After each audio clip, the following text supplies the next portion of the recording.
Hello everyone, first time మన channel చూస్తుంటే subscribe చేసుకోవడం మర్చిపోవద్దు. వీడియోలోకి వెళ్ళినట్లయితే భాగ్యమ్మ ఇంట్లో శ్రీవల్లి చందు ఫోన్ కోసం ఎదురు చూస్తూ ఉంటుంది. ఒకవేళ ఫోన్కి సిగ్నల్స్ రావట్లేదేమో అనుకుని ఫోన్ని పలు విధాలుగా పెడుతూ ఇంకా ఫోన్ అయితే రావట్లేదు ఏంటి అని ఎదురు చూస్తూ ఏడుపు మొహం పెడుతుంది. అప్పుడే భాగ్యమ్మ వచ్చి, ఏంటమ్ముడు ఎందుకలా ఏడుపు మొహం పెట్టేశావు, ఏమైంది అని అడిగితే, నేను ఆయనకి నచ్చలేదేమోనని నాకు అనుమానంగా ఉందమ్మా అంటే, ఇదేంటి రేపో ఎల్లుండో పెళ్లి ముహూర్తాలు పెట్టుకునే టైంలో ఇలాంటి మాట అంటున్నావు, ఎందుకలా అని అంటే, చూడు ఉదయం నేను ఆయనకు నా నెంబర్ ఇచ్చాను కదా, ఇప్పటి వరకు ఒక్క ఫోన్ కూడా చేయలేదు, మరి ఇలా కాకపోతే ఇంకెలా అనుకుంటారు అని అడిగితే, అయ్యో మీ ఆయన అమాయకత్వం చూసావు కదా, అలాంటప్పుడు నువ్వు ఇలా ఎలా అనుకుంటావు, నువ్వే తన ఫోన్ కోసం ఏదో చూడటం మానేసి నువ్వే ఒకసారి ఫోన్ చేయి అని అంటే, ఏమనుకుంటారోనమ్మా అని అంటుంది శ్రీవల్లి. ఏం కాదు, నేను చెప్తున్నానుగా, నువ్వు ఒకసారి చేసి మాట్లాడు అని చెప్తే ఇక శ్రీవల్లి చందుకైతే కాల్ చేస్తుంది. ఇక చందు ఫోన్ ఎక్కడో ఉండడం వలన తనైతే ఫోన్ ఆన్సర్ చేయడు. ఇంతలోనే వేదవతి అందరినీ కూడా భోజనానికి పిలుస్తుంది. ఇక అందరికీ భోజనం వడ్డిస్తూ, ఏంటి చిన్నోడు ప్రేమ ఇంకా ఇంటికి రాలేదు అని ఆలోచిస్తూ బాధపడుతూ ఉంటుంది. పైకి చెప్పరుగానే రామరాజు కూడా ప్రేమ ధీరజ్ల విషయంలో కొంచెం బాధపడుతూనే ఉంటారు. ఇంతలోనే ప్రేమ ధీరజ్లు ఇద్దరు ఇంటికి వస్తారు. అప్పుడే వేదవతి వీళ్ళిద్దరి దగ్గరికి వచ్చి, త్వరగా కాళ్ళు చేతులు కడుక్కొని రండమ్మా, భోజనం చేతురు అని అంటే, నాకు ఆకలిగా లేదత్తయ్య అని చెప్పేసి ప్రేమ లోపలికి వెళ్ళిపోతుంది. అప్పుడే ధీరజ్ని పిలిస్తే తనైతే వేదవతికి ఏమీ సమాధానం చెప్పకుండా వెళ్ళిపోతాడు. దాంతో చాలా బాధపడుతుంది వేదవతి.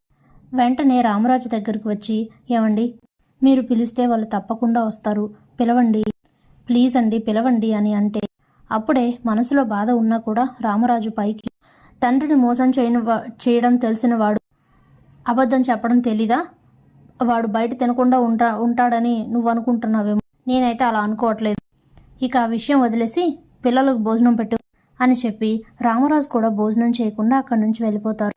ఇక ఇంట్లో అందరూ కూడా కొంచెం బాధపడుతూ ఉంటారు.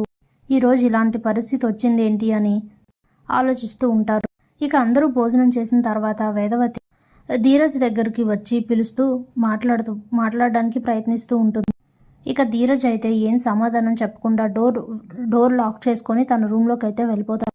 బయట వేదవతి చాలా బాధపడుతూ ఏడుస్తూ ఉంటుంది. లోపల ధీరజ్ కూడా చాలా బాధపడుతూ ఉంటాడు. ఇక ఇంతలో ప్రేమ అలానే ఆకలితో నిద్రపోతూ ఉంటుంది. ఇక ఇదంతా చూస్తూ ఒకవైపు రామరాజు, మరోవైపు వేదవతి కూడా బాధపడుతూ ఉంటారు. ఇంతలోనే వేదవతి దగ్గరికి నర్మద వచ్చి తననైతే ఓదారుస్తుంది. ఇక అలా 2 రోజులు గడుస్తుంది. ఇంతలో చందు శ్రీవల్లిల పెళ్లి ముహూర్తాలైతే పెడతారు. ఇక వెంటనే భాగ్యమ్మ చందు శ్రీవల్లిలకి నిశ్చితార్థం చేద్దామని చెప్తుంది. అలాగే నిశ్చితార్థంలో ఎలాంటి ₹1 కూడా భాగ్యమ్మ చేతుల మీద ఖర్చు కాకుండా జాగ్రత్తగా మ్యానిపులేట్ చేసి రామరాజు చేతనే ఖర్చు పెట్టించి నిశ్చితార్థం అయితే జరిపిస్తుంది. ఇక ఆ నిశ్చితార్థపు వేడుకల్లో కూడా ప్రేమ ధీరజులైతే ఉండరు. దాంతో అందరికీ చాలా బాధ కలుగుతుంది. ఇక నిశ్చితార్థం రోజు రాత్రి ఓ చోట కూర్చొని చాలా బాధపడుతూ ఉంటుంది వేదవతి. ఇదంతా నా వల్లనే, అసలు నేను ధీరజ్తో తన మెడలో తాళి కట్టించకపోయి ఉంటే ఇదంతా జరుగుండేదే కాదు, కానీ ఏం చేస్తాం, పుట్టింటి పరువు, తోడబుట్టిన వాళ్ళ ప్రాణాలు కాపాడుకోవడానికి ఇలా చెయ్యక తప్పలేదు అని బాధపడుతూ ఉంటుంది. అప్పుడే వేదవతికి ఒక ఐడియా వస్తుంది. వెంటనే రామరాజు దగ్గరకు వెళ్తుంది. మీతో మాట్లాడాలి అని అడిగితే, దేని గురించి అని అడుగుతారు రామరాజు. అప్పుడే పెద్దోడు పెళ్లి గురించండి అని చెప్తుంది. ఏంటో చెప్పు బుజ్జమ్మ అని అడిగితే, ఏమండి మీకు పెద్దోడు పెళ్లి సజావుగా ఏ ఈరాజోరా లేకుండా చక్కగా సక్రమంగా జరగాలనుందా లేదా అని అడుగుతుంది. అలా జరగాలనే కదా ఇన్ని జాగ్రత్తలు తీసుకునేది, ప్రతి విషయంలో అన్నీ 1కి 10 సార్లు ఆలోచించి డిస్కస్ చేసుకుని మరీ ఎందుకు చేస్తున్నావు, అలా సక్రమంగా జరగాలనే కదా, మరి నువ్వేంటి అలా అడుగుతున్నావు, ఏం లోటుపాటు కనిపించింది నీకు అని అంటే, మీరు కోప్పడినంటే చెప్తానండి అని అంటుంది. ఏంటో చెప్పు అని అడిగితే, అంటే అన్నాను అంటారు కానీ పెద్దోడు పెళ్లిలో చిన్నోడు భార్య లేకపోతే ఎలా సక్రమంగా జరిగినట్టు అని అంటే, భుజమ్మ వాళ్ళకి మనకి సంబంధం లేదు అని చెప్తారు రామరాజు.